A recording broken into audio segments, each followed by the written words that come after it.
Kisah Nabi Muhammad SAW bagian 45. Ketabahan Khadijah. Khadijahlah yang menjadi teladan bagi semua orang pada saat-saat sulit itu. Beliau adalah keturunan bangsawan dan dibesarkan dalam lingkungan yang mewah. Namun, ketika harus meninggalkan rumahnya yang luas dan tinggal di lembah yang sempit, Khadijah sama sekali tidak menunjukkan keengganan. Beliau mengumpulkan segala kekuatan, keberanian, kemampuan, serta bangkit penuh semangat. Pada saat-saat itu, air adalah hadiah yang sangat berharga. Khadijah memberikan kepada Ali bin Abu Thalib keping-keping emas untuk membeli air yang kemudian beliau bagikan secara merata kepada semua yang membutuhkan. Khadijah adalah bidadari pelindung bagi kaumnya. Beliau amat memerhatikan nasib anak-anak keluarga Bani Hashim. Setiap kali ada bahan makanan yang berhasil didapatkan, Khadijah mengatur agar anak-anak mendapatkannya lebih dahulu daripada orang dewasa. Setelah itu, beliau mendahulukan kepentingan para orang tua dibandingkan kepentingannya sendiri. Khadijah selalu menjadikan sabar dan salat sebagai sumber kekuatannya. Beliau memohon pertolongan Allah setiap saat. Ketika berdoa, Khadijah tidak hanya mendapatkan pertolongan, tetapi juga keberanian, kekuatan, kedamaian, ketenangan dan kepuasan. Selama 3 tahun di pengasingan itu, kekayaan Khadijah yang berlimpah itu habis. Sebagian besar harta itu digunakan untuk membeli air. Beliau amat berbahagia karena dapat menggunakan kekayaannya itu untuk menyelamatkan hamba Allah yang paling mulia, Muhammad dan keluarganya. Beliau menganggap semua itu adalah sebuah kehormatan, sehingga sangat mensyukurinya. Di tengah-tengah bencana dan kesusahan itu, Khadijah tetap tegar dalam keimanan. Hal itulah yang menjadi sumber kekuatan yang tidak tergoyahkan bagi orang-orang di sekitar beliau. Khadijah selalu berhubungan dengan Allah lewat salat. Salat adalah rahasia keberanian beliau. Perilaku beliau yang tenang dan lembut menjadi pendorong, kekuatan bagi seluruh anggota Bani Hashim di tengah-tengah kesulitan itu. Perhiasan terindah di dunia. Islam sangat memuliakan kaum wanita. Rasulullah bersabda, seindah-indahnya perhiasan di muka bumi ini adalah wanita solihah. Hikmahnya, wanita adalah tiang sebuah bangsa. Apabila wanitanya baik, baik pulalah suatu bangsa.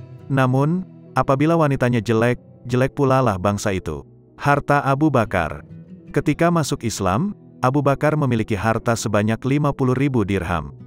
Beliau membebaskan 7 budak dengan 400 dirham per orang. Jadi, uang beliau terpakai sebanyak 2.800 dirham. Sebagian besar sisanya dipergunakan untuk mempertahankan hidup bersama kaum muslimin di dalam Syi'ib Tufail ad-Dawsi. Di tengah-tengah kesulitan itu, Rasulullah yang tidak pernah menyerah, sedikit demi sedikit terus mendapatkan kemenangan. Suatu hari, datanglah seorang bangsawan dan penyair cendekia dari luar Mekah, bernama Tufail ad-Dawsi.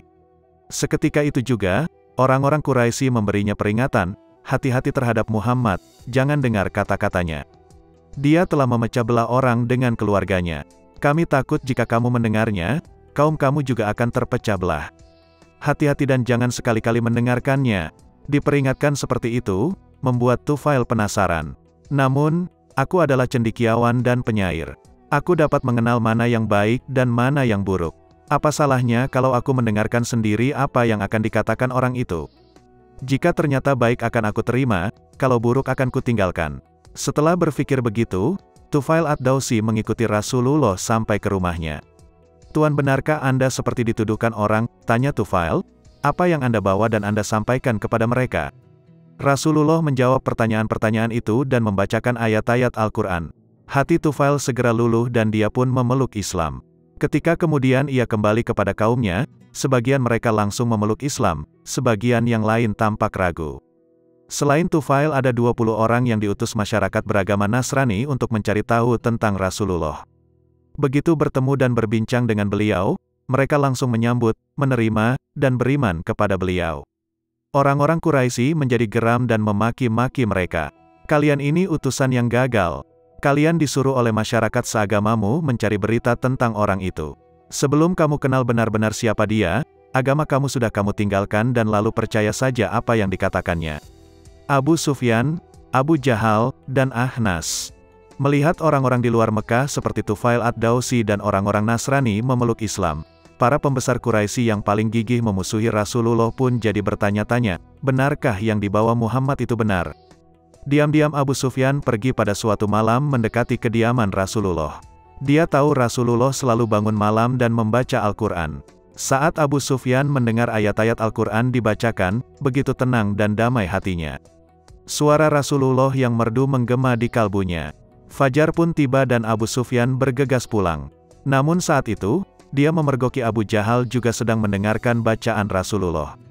Mereka saling pandang tanpa mampu berkata, lewatlah Ahnas bin Syarik. Rupanya, Ahnas pun diam-diam pergi mendengarkan Rasulullah membaca Al-Quran. Mereka bertiga pun saling menyalahkan. Kejadian ini tidak boleh terulang lagi, ujar salah satu dari mereka. Jika masyarakat kita tahu, kedudukan kita akan lemah dan mereka akan berpihak kepada Muhammad. Ketiganya pun berjanji untuk tidak mengulangi perbuatan itu.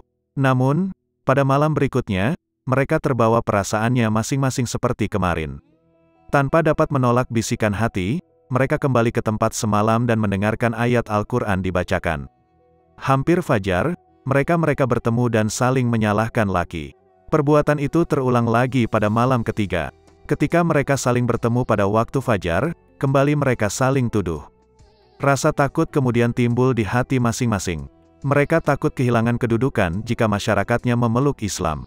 Rasa takut inilah yang membuat mereka berteguh hati untuk membuang jauh-jauh perasaan tenang dan damai yang mereka rasakan saat mendengar bacaan Al-Quran. Setelah itu, tidak seorang pun dari mereka yang kembali ke rumah Rasulullah pada tengah malam untuk mendengarkan beliau secara diam-diam. Demikian kisah Rasulullah Shallallahu Alaihi Wasallam bagian 45.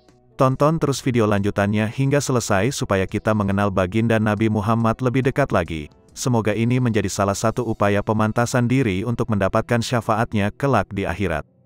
Tentunya tidak hanya mengenal kepribadian Rasulullah tapi juga melaksanakan perintah Allah dan Rasul-Nya serta menjauhkan diri dari perbuatan dosa.